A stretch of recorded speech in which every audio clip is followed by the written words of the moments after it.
Bonjour et bienvenue à cette édition de la Tribune TVHR. La semaine dernière, il y a eu un véritable tsunami alors que M. François Legault, premier ministre du Québec, a annoncé qu'il quittait ses fonctions. En fait, il va quitter ses fonctions aussitôt que la Coalition Avenir Québec aura trouvé son nouveau chef. Évidemment, il y a beaucoup de réactions. M. Louis Lemieux a réagi la semaine dernière dans le Canada français. Ma prochaine invitée s'est fait plutôt discrète depuis cette annonce et elle a accepté de nous visiter aujourd'hui. On va justement parler de cette situation avec elle. Il s'agit de la députée d'Iberville, Mme Audrey Bogmans. Mme Bogmans, bonjour. Bonjour. Je comprends un peu votre discrétion parce que c'est un peu à cause de François Legault si vous êtes en politique, comme plusieurs d'ailleurs candidats de l'époque de la CAQ. Donc, ça a dû être très difficile à accepter cette décision du premier ministre. Oui, bien, c'est qu'on admire l'homme aussi pour ce qu'il a fait. Puis c'est quand même plus que 25 ans en politique, la carrière de M. Legault. Tout ce qu'il a pu apporter, c'est un grand bâtisseur. Je pense que les gens vont en prendre de plus en plus conscience au fur et à mesure que le temps va passer. Mais pour être avec lui, c'est pratiquement sur une base quotidienne, du moins quand on est à Québec, bien, je pense qu'il a grandement teinté le type de politique que je fais, puis la façon dont je suis près des gens, puis la vision des choses, puis je l'en remercie infiniment. Donc, un peu comme tout le monde, je pense que vous avez été surprise par cette décision-là. Il réfléchissait à cette situation-là. Certains ont même dit que cet été, il avait même pensé de quitter son poste, mais qu'il a retardé cette décision-là. Comment vous l'avez pris, cette annonce-là de M. Legault la semaine dernière? Bien, je pense c'est une décision qui est tellement personnelle. Puis la façon dont il l'a rendue, je pense qu'il illustrait très bien. Tu sais, les raisons, la famille, les enfants. C'est tout à son honneur, la façon dont il l'a fait. Au-delà de ça, M. Legault, il a toujours joué en équipe. Ça a été un grand meneur. Puis je pense que jusqu'à la fin, ça l'aura été. Parce que toute chose n'étant pas encore terminée. Mais il a fait ça de manière très digne et inspirante. Parce que la politique, je pense que c'est pas joli à tous les jours. Puis il y a des moments où ça peut l'être moins. Puis bien réussir son départ, c'est une chose extrêmement délicate. Puis je crois qu'il a bien réussi à tirer sa révérence. Bon. Évidemment, les derniers temps ont été difficiles. On ne fera pas de jugement de valeur là, sur les derniers mois de la CAQ, mais qu'est-ce que vous souhaiteriez que les gens retiennent du passage de François Legault comme premier ministre? Bien, au départ, je le disais, il a changé la façon dont on fait la politique. Si on se souvient, là, au Québec, quand même, d'avoir des députés qui sont proches du monde, accessibles, capables de se rencontrer. En fait, il a créé un parti à partir de rien, d'aller chercher des souverainistes, des nationalistes, d'amener ça au sein d'un même parti pour amener une troisième voie. Il faut quand même le faire, là. Oui, absolument. Puis ça prend en plus 7 ans avant qu'il soit au gouvernement en tant que gouvernement majoritaire. Il y a peu de gens dans l'histoire du Québec qui ont réussi à faire ça, mais il y a quelque chose de fort dans cette coalition-là, dans l'alliance. Peu importe nos visions, on s'allie autour d'un même but, qui est, oui, la troisième voie, mais qui est aussi un paquet d'autres dossiers de façon de gérer, dont de faire de la politique plus proche du monde, qui est très, très importante dans la vision de M. Legault. Puis il nous le disait souvent, tu sais, vous êtes mon meilleur sounding board, puis moi, je veux que vous ayez sur le terrain pour que vous me le disiez, ce que les gens en pensent, puis dites-moi-les comme vous l'entendez. Mettez-moi pas ça plus beau que ce l'est, ou pire que ça. Je veux entendre ce que les gens en disent puis en pensent. Puis je l'admire, puis c'est cette... Tu sais, des fois, ça va bien, des fois, ça va moins bien dans nos vies personnelles ou au travail, puis des fois, il y a des bonnes nouvelles. L'actualité peut être plus difficile aussi à prendre, puis... À la fin de la journée, on se dit on le fait pour les bonnes raisons parce qu'on est réellement capable de changer le quotidien des gens puis de le changer pour le mieux. En tout cas, j'ai l'impression que l'apport qu'on a, en tout cas, nous autres, dans mon équipe de comté à Iberville, on a une incidence positive pour le monde. Puis ça, je suis capable de le savoir juste parce qu'on est sur le terrain. Ouais. Justement, parlant du terrain, est-ce que vous avez eu la chance de rencontrer des électeurs de votre comté et comment ils réagissent à ce départ-là? Bien, il y a beaucoup de tristesse, somme toute. Je pense que les gens comprennent, mais reconnaissent aussi ce qui a été fait. Il y a beaucoup de questions sur l'avenir. Oui, les gens sont tournés vers l'avenir, je pense. Oui, c'est ça. Parce que là, c'est une page d'histoire qui se tourne au niveau de la CAQ. Là, il y a des noms. Au moment où on enregistre l'entrevue, on sait que Mme Guilbeault et Mme Lebel ne seront pas de la course parce qu'elles ont annoncé qu'elles ne se représenteraient pas à la prochaine élection. On sait par contre qu'il y a des groupes qui militent pour Mme Fréchette, d'autres pour M. Jolin Barrette. Comment vous voyez l'avenir de la CAQ et est-ce que vous allez appuyer un candidat en particulier dans cette course-là? Bien, il est encore très tôt, puis il n'y a pas encore vraiment de candidat annoncé. Non, parce que les règles ne sont pas annoncées, oui, c'est ça. Exactement, on attend les règlements. Puis pour nous, ça va être annoncé probablement au courant de la semaine, là, comment la course à chefferie devrait se dérouler. Donc, on va donner le temps à chaque potentiel candidat de faire leur entrée avant de se positionner. Pour ma part, je trouve ça, c'est à l'instar de l'image, de la relation que j'avais avec M. Legault. Je pense que c'est important, quel que soit le leader, d'avoir une confiance en la personne qui va nous mener. Une confiance que, en période de doute, le chef va toujours prendre le côté de la population. Il va toujours prendre le côté du bon sens. Je sais que c'est galvaudé aujourd'hui de dire ça, mais ce qui va avoir le plus d'impact pour le plus de nombre de personnes possible, puis que ça fonctionne, puis que ça soit le plus simple possible pour améliorer le quotidien du monde. Ça, je pense que c'est super important. Ça fait partie de la CAQ, puis ça fait partie de la troisième voie, ultimement. Fait que je pense que les prochains chefs ne peuvent pas faire le tour de ça. Non, puis ça va être important parce que je rappelle aux gens que peu importe ce qui va arriver, le prochain chef de la CAQ deviendra automatiquement premier ministre du Québec. Et c'est là, je pense, que l'importance d'avoir de bons candidats, parce que ce soit Mme Fréchette ou M. Jolin Barrette, qui sont des piliers de ce gouvernement-là, de voir ce genre de personnes-là vouloir se présenter à la chefferie, bien, ça indique l'importance de la situation et du geste qu'ils vont poser. Oui, je suis tout à fait d'accord avec vous. Tout à fait. Parfait. Et dernière question là-dessus, après ça, on va attaquer les dossiers plus de comté, mais est-ce que vous réfléchissez vous-même à votre avenir ou c'est trop tôt encore? Bien, en ce moment, moi, je suis vraiment 100% députée du comté d'Iberville. Puis j'adore ça. Donc, la réponse est oui, et je vois un avenir là, pour moi. Parfait. Bon, c'est une bonne nouvelle pour les gens du comté. Bon. On va dresser un bilan de la dernière année parlementaire. Comment vous avez vu 2025 là, en général, autant pour le comté que pour le Québec en général? Bien, ça a passé en un éclair. Pour le comté, il y a eu plusieurs bonnes nouvelles. On a eu des modulaires dans quelques écoles primaires. On a eu des nouveaux clubs des petits déjeuners aussi dans nos écoles défavorisées. On est bien content de les avoir soutenus. C'est certain que, au-delà de ça, il y a eu plein de négociations aussi, puis de nouveaux contextes qui se sont présentés. Puis je pense que c'est toujours clivant d'avoir des discussions autour de conventions collectives, par exemple, ou de changer un système. Mais au bout du chemin, quand on s'entend, puis qu'on serre la main, puis qu'on continue, je pense que tout le monde est plus fort parce qu'il y a eu un échange là, qui devait se passer. Puis c'est comme ça que je vois, en fait, que je débute 2026. Bon. Il y a un dossier qu'on a parlé ici parce que j'ai reçu le ministre Roberge pour parler de ça. C'est tout le dossier des travailleurs étrangers. Mais il y a de bonnes nouvelles pour votre comté parce qu'il y a des travailleurs étrangers qui pourraient obtenir leur résidence permanente dans le comté. Oui, bien, il y en a déjà dans la nouvelle mouture du PSTQ, qui est le nouveau programme qui ont reçu des invitations là, au courant du mois de décembre. Donc, on est bien contents. Puis, au-delà de ça, les nouvelles pour les... Si on sort de la permanence, puis je vous parle vraiment du programme de travailleurs étrangers temporaires, c'est qu'au niveau du fédéral, notre région, une partie de la région est gérée sous le RMR. Puis on avait un statu quo, là, finalement, au niveau des renouvellements de contrats ou de nouveaux travailleurs qui pouvaient arriver parce que le taux de chômage était élevé dans la région. Puis nous, on a un taux de chômage qui est quand même différent, puis on travaille à le faire reconnaître auprès du fédéral, mais toute chose étant ce qu'elle est, le taux de chômage a baissé. C'est ça, a baissé du côté du RMR, ce qui permet aux entreprises de Saint-Jean-sur-Richelieu de renouveler leurs demandes. Il y a certaines demandes, par exemple, je tiens à clarifier, parce qu'il y a quand même des signaux différents. Les demandes vont rester refusées du niveau du provincial pour toutes demandes qui sont faites à Laval et à Montréal, mais pas du côté de notre région. Bon, parfait. Parce que j'imagine qu'il y a plusieurs entreprises qui ont dû vous contacter là, pour essayer de régulariser cette situation-là, là, parce qu'évidemment, il y a des demandes et les entreprises ont besoin de ce genre de travailleurs. Oui, absolument. Bien, en fait, depuis l'arrivée de Jean-François Roberge, là, que je suis adjointe à l'immigration.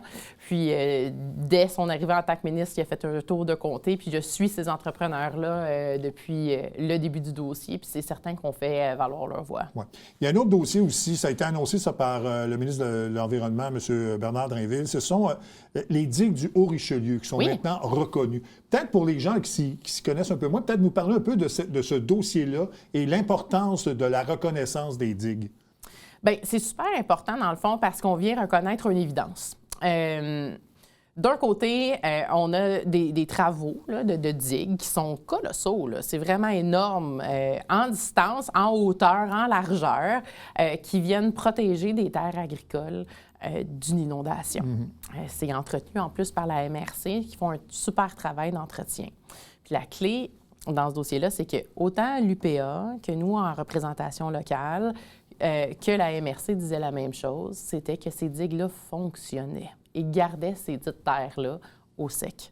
Puis, dans le fond, avec les nouvelles cartographies, c'était le régime transitoire au niveau de l'eau. On venait dire qu'on ne les voyait pas. Donc, c'était pareil comme si les terres étaient inondées à chaque année. Fait que la reconnaissance des digues en cours, c'est qu'on vient dire ces terres-là sont bien secs. Vous pouvez continuer de cultiver sur celles-ci tant qu'il y aura un entretien qui est fait par la MRC de bonne qualité. J'ai aucun doute sur l'efficacité de leur travail. En fait, ça vient soulager un peu les agriculteurs de la région là, qui se posaient toutes sortes de questions à ce niveau-là. Bien, oui, bien, quand on parle de, par exemple, alléger la bureaucratie puis de reconnaître des évidences, c'est un... Oui, exactement. C'est pas super sexy à présenter, c'est assez complexe, mais c'est quelque chose de super simple. Dans la réalité, ça fonctionne. Sur papier, c'est non reconnu. On a fait la job puis on l'a fait reconnaître. Ouais. Et c'est un dossier qui doit être important pour vous là, parce que je sais que vous êtes... vous avez parlé que vous étiez adjoint à l'immigration, vous êtes aussi adjoint du ministre de l'Agriculture. Donc, c'est important, ce dossier-là, pour vous. Bien, c'est sûr que ça me tient à cœur. Hein? On vient d'où on vient. Oui. On sort pas la campagne de la fille, je pense. Mais j'ai beaucoup de plaisir à travailler avec Donald, avec M. Martel et son équipe. Puis d'ailleurs, ils sont venus aussi récemment dans notre région. On a fait une tournée autant dans le Haut-Richelieu que dans ma partie de Rouville, la MRC de Rouville, pour qu'ils puissent bien comprendre la diversité de notre territoire, la diversité des enjeux. Parce qu'on a autant de la pomiculture, de la grande culture, du laitier, de la transformation. C'est super vaste ce qu'on est capable de faire. Puis il faut continuer d'être les meilleurs. Il faut continuer d'innover. Il faut donner les moyens aux producteurs de bien vivre de leur ferme. Puis ça, j'y crois ardemment. M. Martel aussi. Puis son équipe s'attelle vraiment à la tâche. Puis on a vu, je pense, avec les premiers signaux au congrès de l'UPA, que les gens sont prêts à travailler avec M. Martel. Puis moi, ça me fait plaisir de travailler à ses côtés. Je sais que c'est un dossier fédéral, mais je sais que vous êtes en contact avec les agriculteurs. Il y a toute la question de la gestion de l'offre, de la survie des fermes. Est-ce que vous êtes conscient? Est-ce qu'on vous révèle ces dossiers-là? Est-ce qu'on vous en parle? Bien, ça fait partie de notre réalité. On ne peut pas en faire fi. Puis c'est pour ça que c'est important que les fermes aient une bonne posture économique le plus rapidement possible pour faire face à tout aléa. Moi, je crois vraiment au maintien de la gestion de l'offre. Je pense que c'est essentiel. Puis tout comme les marchés qui sont en libre marché aussi, sont quand même soumis à des gros changements qui proviennent des États-Unis. Puis il y a une balance à faire dans tout ça. Puis comme la majorité des PME du Québec, ultimement, on a besoin de la solidarité des Québécois. On a besoin qu'ils croient à l'agriculture du Québec. Puis qu'ils croient aussi à l'ensemble de tout l'environnement normatif qu'il y a autour d'une ferme. C'est là pour protéger, ultimement, une qualité de produit que rarement ailleurs dans le monde. On est choyé d'avoir les produits du Québec sur nos tablettes, puis de les choisir, parce que c'est pas vrai que c'est toujours plus cher. Puis vraiment, je pense que les gens ont tout intérêt à se rapprocher du producteur agricole. Oui, exactement. Et puis, il y a aussi une conscience à prendre et il y a une campagne absolument magnifique actuellement des producteurs de lait sur les terres qui doivent rester dans la famille. Là, je ne sais pas si vous avez eu l'occasion de le voir, mais le visuel complet dure 3 minutes 20. C'est une petite histoire en soi. Et je pense que ça nous met conscience de la difficulté que les gens ont actuellement à garder les terres à l'intérieur de la famille. Et ça nous rappelle l'importance de ça. Si vous avez eu l'occasion de le voir, cette campagne-là, elle est absolument magnifique. Oui, absolument, absolument. Puis je pense qu'on en a besoin de plus. On a besoin de plus d'occasions où les citoyens peuvent témoigner du contexte de vie, Ben oui. du choix de vie que ces personnes-là font, parce que ça reste, c'est une passion, mais c'est aussi un sacrifice qu'ils font. Oui, oui, de pas- se lever jour après jour, Noël, pas Noël, beau temps, mauvais temps. Pour avoir grandi sur une ferme laitière, je peux vous dire qu'il n'y a pas de vacances. C'est 52 semaines par année, selon le type de ferme que l'on a, là, mais Et c'est voilà. 52 semaines par année, pas de vacances. C'est des sacrifices, mais c'est un beau mode de vie pour ceux qui sont passionnés de ça, justement. En Oui, terminant, c'est une richesse pour le oui, Québec. en terminant, qu'est-ce que vous souhaitez pour 2026? Je pense que ça commence pareil par la santé. C'est très cliché, là, mais moi, je suis très impliquée dans... très impliquée, je participe au Grand Défi Pierre Oui. Lavoie depuis l'année passée. Je pense bien le refaire encore cette année. Surtout que c'est dans la région, alors... c'est ça. Et voilà. Mais je vois à quel point ça a une incidence. C'est une personne qui décide de bouger puis de faire de l'activité physique. Là. Comment ça peut réverbérer dans l'ensemble? Tu sais, moi, mes enfants se sont mis à bouger avec moi. Mes parents se sont équipés de vélos électriques pour venir en faire avec moi. La même affaire pour le ski de fond. Tu sais, continue de bouger, peu importe ce que c'est. Je pense que c'est essentiel. Puis dans tout le stress puis l'ambiance qu'il peut y avoir, je pense que ça aide à se déposer puis à générer des nouvelles idées. Fait que je nous souhaite à tous de continuer de bouger. Puis pour la politique, ben que le discours soit ouvert et... comment je pourrais dire ça? Civilisé. Courtois. Ouais. Oui, voilà. Voilà. Basé sur les idées, des vrais échanges d'idées, sincères, sans verser dans quelque chose qui est polarisant. Exactement. De toute façon, on va suivre la course à la chefferie de très près et puis on aura l'occasion sans doute de s'en reparler. Madame Hogman, je vous remercie infiniment d'être venue nous en parler et puis une bonne année 2026. À vous aussi. Et puis on va rester dans votre comté parce qu'après la pause, on parle du carnaval Hiberneige. Oui, Oui. qui est 34e édition, si je oui, me trompe oui. pas. On en parle après la pause.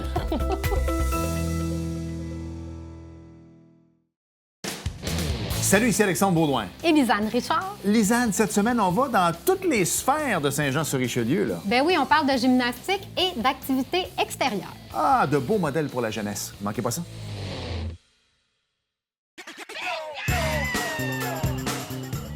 Vous êtes un adepte du bingo. Télébingo vous permet de jouer dans le confort de votre foyer. 4 500 $ en prix à gagner. Et pour ce faire, vous devez vous procurer un livret comme celui-ci au coût de 9,50 $ chez un de nos détaillants, dont la liste apparaît sur notre site internet tvhr9.com. Donc, c'est un rendez-vous dimanche matin 9h30. Télébingo.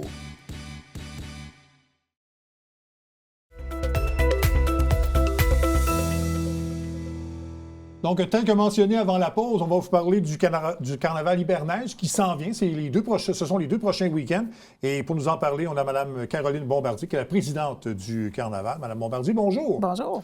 Bon, qu'est-ce qu'on va retrouver cette année, en fait, là, pour les habitués? Peut-être nous parler un peu des activités du carnaval cette année. Oui, bien sûr. On a toujours notre fameux tournoi de curling qui est le plus gros tournoi extérieur au Québec au curling.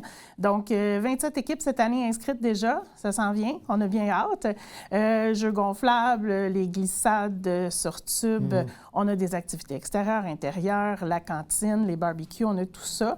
Cette année aussi, on a des petites nouveautés. Donc, on essaie de moderniser à chaque année. On a le rallye, on a créé des questions. Donc, c'est d'amener les gens, c'est gratuit. Donc, les gens peuvent se promener sur le site et aller trouver les réponses. Donc, c'est bien à faire en famille. Ils ont la chance de gagner un petit prix aussi, fait que c'est intéressant.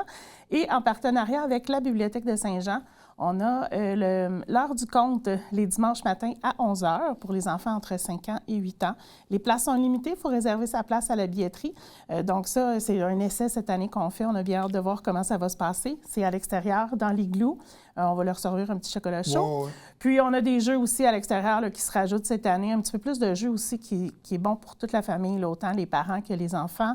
Le lancer du sapin qui est toujours là cette année, mais on a d'autres jeux extérieurs là, qui sont bien à faire. Puis on a aussi des activités différentes à chaque jour. Donc, le premier samedi, le dernier dimanche, on a la caravane du bûcheron là, pour une petite compétition amicale. On a aussi dimanche prochain qui s'en vient, le 25, on a le Jump High Bungee. Donc, c'est de faire un peu de bungee là, sur sur une espèce de plateforme. Puis, samedi prochain, le 31, on va avoir les bulles hockey. Donc, on joue au hockey, mais avec une grosse bulle. On est dans une grosse bulle. Ouais. Qui revient aussi, c'est le DJ extérieur. Oui, c'est ce que j'allais dire. Oui, c'est ça, oui. Le 24, donc samedi qui s'en vient le soir de 17h à 21h. On a DJ Antonin Prince, là, qui est de la région ici. Jeune homme très fantastique, donc qui revient là, cette semaine avec nous. Donc, danser à l'extérieur, c'est toujours le fun. Hein? Exactement. Oui, c'est ça. Oui. Donc, ce qu'on remarque, c'est une grande diversité, donc autant Oui. pour les enfants que pour les adultes. Et ça, c'est important de conserver cette diversité-là. Hein? Oui. Oui, oui, oui. C'est important pour nous, puis de rajouter un petit peu plus pour les adultes. C'était quand même très concentré enfants, puis le curling à l'époque. Puis là, maintenant, on essaye de diversifier un petit peu pour amener un peu plus de différence là, pour tout le monde. On va revenir au tournoi de curling. Vous dites 27 équipes. Est-ce que vous avez... en fait, c'est qu'on en montre de plus en plus de curling à la télévision. Est-ce que ça a eu un impact sur l'intérêt des gens pour ce sport-là? Je vous dirais, l'intérêt a toujours resté, a toujours demeuré, mais on dirait qu'on voit de plus en plus une tendance chez les jeunes aussi. Ah oui, donc, tout le monde est là, mais de plus en plus de jeunes équipes là, qui se joignent à nous, puis... ça prend de la vigueur. Le curling, c'est un sport quand même bien aimé maintenant. Oui, c'est ça. Parce que pour ceux qui n'ont jamais essayé de tenir la pierre et de lancer, ça a l'air facile à la télé, là. Mais non. Je vous conseille de lancer une pierre juste pour le fun, essayer de la placer dans le cercle. Oui. Oui, c'est tout un exercice. C'est pas seulement de la stratégie, là, c'est vraiment... c'est un sport complet. Exactement, exactement. Évidemment, quand on parle de carnaval, évidemment, la majorité des activités se font à l'extérieur. On annonce quand même une belle température, mais ce sera froid, vous avez sans doute. Mais ça peut ajouter quelque chose à ces activités-là, justement, là, Effectivement. Je trouve que ça donne une ambiance aussi plus hivernale. C'est bien d'avoir un peu de neige, un peu de froid. On a quand même des foyers extérieurs. On a le pavillon à l'intérieur que vous pouvez rentrer si vous avez besoin de vous réchauffer un petit peu. On a du café, du chocolat chaud, on a un peu de tout. Donc, on trouve son compte même au froid. Ça fait une belle atmosphère. Oui. Puis l'état des glaces, là, pour les activités qui vont se faire sur glace avec les changements de température récemment, mais ça va bien se passer? Ça va mieux, je vous dirais. Dans les 2 dernières semaines, on a eu un peu peur pour nos glaces de curling, mais là, cette semaine, ça s'annonce bien là, pour la glace. Bon. Ouais. Le carnaval en est à sa 39e édition? On est à la 34e édition cette année parce qu'on a eu 2 années de pandémie. Oui, exactement. Donc, l'année prochaine, en 2027, on va fêter notre 35e. Comment vous pouvez expliquer le succès? Parce que c'est un carnaval qui est très populaire, on en parle beaucoup. Oui. C'est probablement le carnaval extérieur là, dans la région qui fonctionne le mieux. Comment vous expliquez cette popularité-là? Je vous dirais le prix d'entrée qui est très, très, très abordable. Donc, c'est 5 $ par personne pour les 2 ans et plus. Et ça, votre macaron est bon pour les 4 jours. Donc, vous n'avez pas à repayer 5 $ par jour. Donc, ça, c'est très abordable. Puis, toutes les activités extérieures sont vraiment gratuites, même à l'intérieur. Donc, ce que vous avez payé, c'est si vous décidez de manger quelque chose ou de boire quelque chose et l'inscription curling.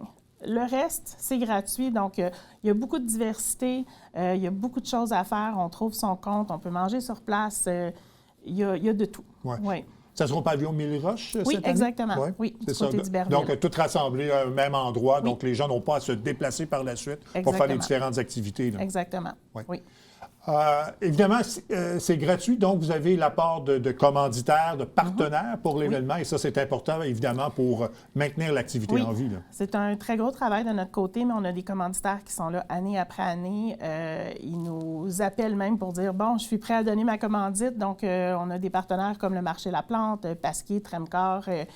Dans la région, là, beaucoup de partenaires et de commanditaires là, qui nous aident, soit en produits et services, mais aussi pour récompenser nos bénévoles.